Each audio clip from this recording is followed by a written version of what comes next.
Hey there. Oh my goodness.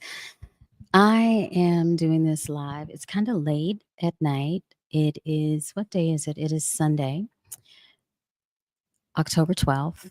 And as you can tell by the title, I have officially left the United States.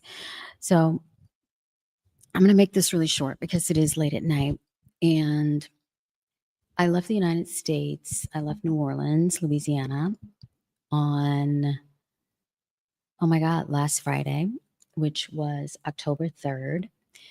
And I packed everything up a couple of days before that. My movers came, they did some major packing the couple of days prior to me leaving the States. And my mom came in town. She spent 2 weeks with me. So I had some really great quality time with her. And I got on the plane. I got on the plane and I left New Orleans. And my first stop on my fly life. And you know what's interesting? I'm going to pause for a moment. Technically, this is like I'm living a nomadic life. By the way, I'm sweating. I just took a shower. I don't know why I did that. Well, I took a shower because I need to get clean, but I'm in a villa right now and the AC is not on in this room. So now I'm like sweating. But anyway, I'm here in Jamaica. I first landed in Kingston, Jamaica on October 3rd. And the first few days I was actually sick. And so I had a really nasty cold. But fortunately, I was very well taken care of in Kingston. And I managed to get my hands on, again, I was just very well taken care of. Some ginger, all the herbs that I needed, the tea that I needed, everything. I mean, yeah, very cared for, very protected. And that's kind of what I wanted to share about this experience. While I was living in New Orleans the past 2.5 years, I've mentioned this a couple of times in either my podcast or in some of my writing, that I was on high alert. More than just me being in the United States, being on high alert as a Black woman. I mean, that's a given. I mean, we're always on high alert. But living in New Orleans, my head was on a swivel every single day from the moment that I landed. And it's fascinating because I actually grew up in Louisiana. I'm a Louisiana girl. I left New Orleans. I grew up in the country. I did grad school in New Orleans, and then I left New Orleans back in the early 90s or the mid 90s, moved to the East Coast, did all that life. And then 2.5 years ago, I moved back to New Orleans. I'm tired, guys. It's late, but I wanted to share this. So while I was in New Orleans, I was traveling constantly, kind of still doing the same thing that I would do when I was living in DC and New York, traveling, teaching, moving about. But every time I would come home to New Orleans, my shoulders felt tight, my body felt tight, I felt tense. There would even be days where I would be wonder if someone was coming into my apartment. And I lived in a high security building. I lived above a hotel in New Orleans. So I lived in the residence of the hotel. So it was extremely secure building. But at the same time, I was afraid, right? But I noticed over the past year, every time I left New Orleans, my shoulders relaxed, my body relaxed. I felt more at ease. I was more creative. I was more like myself, like if I were living in DC or New York. So sometime around April, I told my mom, I said, hey, I've made the decision to leave the country. And it's interesting because I remember actually having the exact same conversation with my mother prior to the elections in November, I said, "Mom, if X happens, I'm gonna have to leave. I don't think I wanna stay here," 'cause I felt what was happening. I felt what was coming, right? So anyway, I notified my mom in April, and one of the major moments for me fully committing to that decision was that I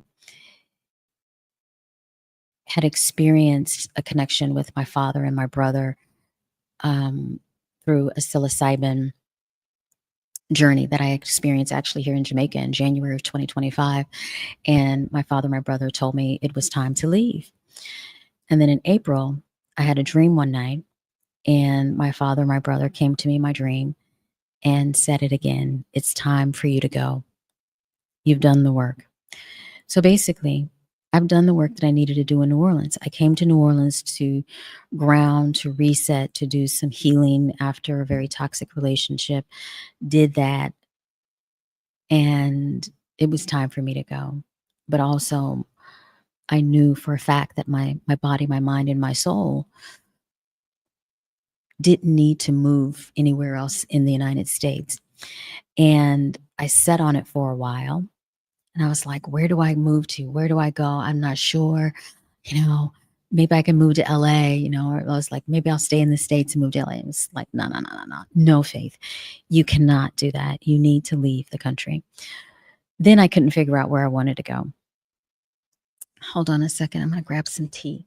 That's probably why I'm sweating, because I'm like drinking tea at the same time. I don't know. A little sorrel and ginger tea.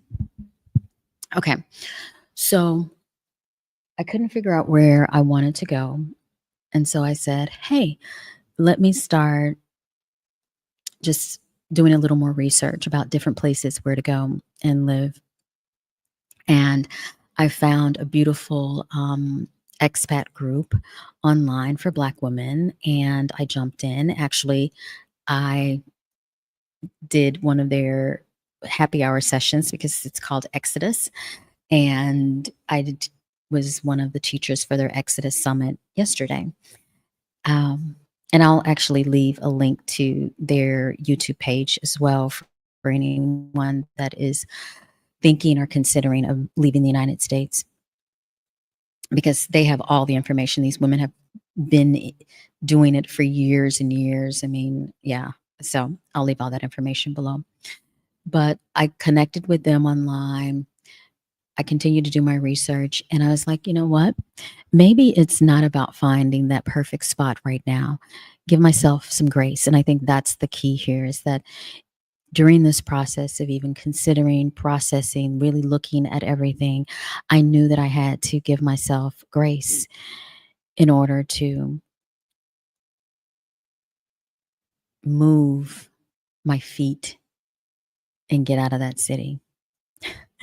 So the grace came in, the first level of grace came in the form of taking my time.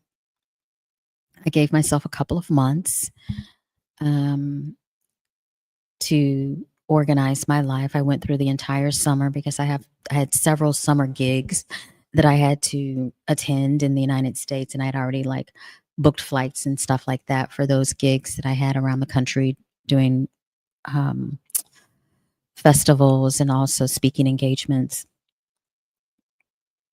And so went through the summer, continued to do my research, gave myself some amazing grace, and then I said, I'm just going to do a nomadic life for a while. And instead of calling it a nomadic life, I've decided to just call it my fly life, because that's kind of what it is. I'm just going to be out here flying, spiritually flying, and I'm kind of excited about doing that. My first stop on this fly life is Jamaica, Kingston, hanging out in Kingston, being taken care of, being loved and supported. And it's been amazing. Although I was sick, feeling better now. And today I actually arrived in traveled to when I arrived in Treasure Beach, which is in St. Elizabeth Parish, if I'm not mistaken. And I'm at a beautiful villa right now. It's amazing. It's nighttime. Um, yeah, I'm feeling blessed. I'm feeling at ease. I'm feeling comforted and held by all the opportunities that are opening as I head out on this journey. Now, I'm going to continue to be in Jamaica for a few more weeks. I'm going to be here until November 1st. And then on November 1st, I am flying back to the United States, to New Orleans, because that's where all my furniture is. And that's where my family is. So I'm going to be there for just about 2 or 3 days. And then I am leaving again and I am heading to a retreat, and I'm hosting a retreat in Costa Rica in the Nasara area. So I'm doing a feminine retreat, a retreat for women. Going to tap into their feminine energy. It's going to be amazing. I'm looking forward to it. I'm going to be there for about 5 or 6 days. Then I have about 2.5 weeks before I have to come back to the United States. So I haven't quite decided where I'm going to go after the retreat, if I'm going to stay in Costa Rica for a bit, or if I'm going to go somewhere else. I mean, I don't know. I was thinking about going to Mexico since I'll be kind of in that area, or just stay in Costa Rica until I have to come back to the States, or pick another place. Maybe you guys can give me a suggestion on where I should go next after Costa Rica. Then I do have to come back to the United States because I have another women's retreat that I am hosting in Massachusetts at Kripalu. And I've taught at Kripalu, oh my God, so many times over the past 10 years. And I love returning there. So I'll be there over Thanksgiving weekend. So for any women that want to come and hang out with me in Kripalu, again, it's a beautiful women's empowerment retreat. That retreat, and actually all of my women's retreats, we focus on nervous system healing, somatic healing, breath work, meditation, and tapping into our divine feminine energy. After Thanksgiving weekend, I don't know. Guys, I don't know. I don't know where I'm going. And that's the grace. I'm like, it's okay that I don't know. So for those of you that are thinking about leaving, do it. Do it. I have been sleeping. Oh my God. Oh my God. I have been sleeping like a baby. Okay. Can I say that? I have been sleeping like a baby, just going to bed early, having dinner early, drinking my tea every night. Oh my goodness. hmm Drinking my water and minding my business in the mornings. And this version that you're seeing and you're experiencing right now,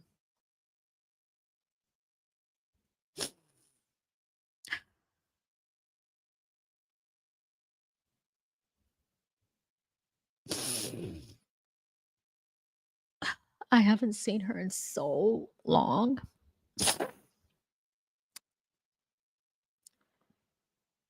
And I am so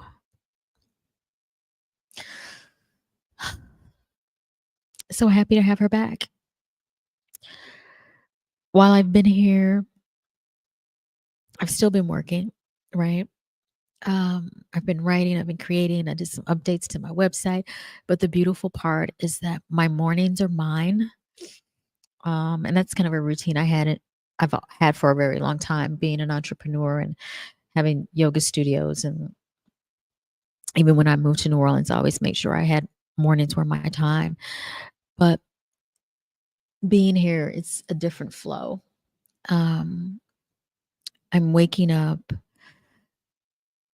I'm establishing a new routine. And for those of you that don't know, when you establish a new routine, you're actually rewiring your brain, and you're creating new neural pathways. And that's probably not probably, that's definitely why I'm crying right now, because there are some new neural pathways that have been written just by me stepping on the plane and trusting myself, trusting God, that this is exactly what I needed. So I feel very blessed to be able to step away. For those of you that are like afraid, fear, that's going to happen. Definitely, without a doubt. For those of you that say, I don't have enough money, trust. I am not a millionaire yet. I was at one point when I had studios, but I don't have yoga studios anymore. I don't have like all those other levels of income anymore. Um, and I've completely restructured my business. I did that while I was in New Orleans. I stopped doing a variety of things because they weren't speaking to me anymore. And I let go of several aspects of my income stream and my businesses. So, for those of you that are saying, well, I don't have enough money, it's okay. Put some money aside. Like, one thing that I've learned from connecting with the women in the expat groups is that you can find it, right? Us as Black women, we have all kinds of talents, baby, and we just have to tap into it. So you'll find the money, it will come. Put it aside, tuck it away. Don't be afraid to use your savings to move. That's one thing that I've decided to do, because even just hiring movers and packing and storage and like all of that, like those things cost before I even stepped on the plane, right? And then now, as I'm out in the world, I'm also being really creative around the ways that I access my housing. Um, and yeah, some of it I'll pay for out of pocket. Some of the places where I'll stay, I'll do an exchange. And some of the places I'll be working, which is perfect. And that's kind of what I'm doing this weekend, or over the next couple of days. I'm here working at a villa, and doing some wellness media content. So I just wanted to jump on and give you guys an update, and to let you guys know that yes, I've officially moved abroad. I'm excited because 2026 will deliver some more retreats. I'm more than likely I'll be in Bali sometime in April. Um, yeah, I have a couple of more places that are things that are stirring for me to travel to, and let me know if you have any recommendations on places that I should visit. I mean, I've visited a lot of places in the world, like Bali. I've been there before, so I'm going back. Definitely will hit Zanzibar up again sometime in 2026. And I'm not quite sure if I'm going to do Europe right now or in 2026, because I've done a lot of Europe in my life. I mean, even when I was young, I was already traveling in Europe in high school. So, but I may hit someplace. I haven't been to Portugal. And if anybody knows anything about astrocartography, Portugal is one of those places I should go. So I'm probably going to hit Portugal. That's probably the only place in that region, that I'll hit in 2026, 2027. Wow, I can't even believe them even planning out that far, which is kind of nice and beautiful. But anyway, this is very raw, very real share that I'm providing with you guys tonight. And I just want to say thank you guys for listening. Thank you guys for hanging out with me here in my villa in Treasure Beach. And yeah, stay soft, stay grounded, and always stay spiritually fly. And one more thing, let me know if you want some more of these travel vlogs and updates. I'm probably going to do some more because I'm going to be out here in the world spiritually flying. All right, guys. Have a good night. Ciao.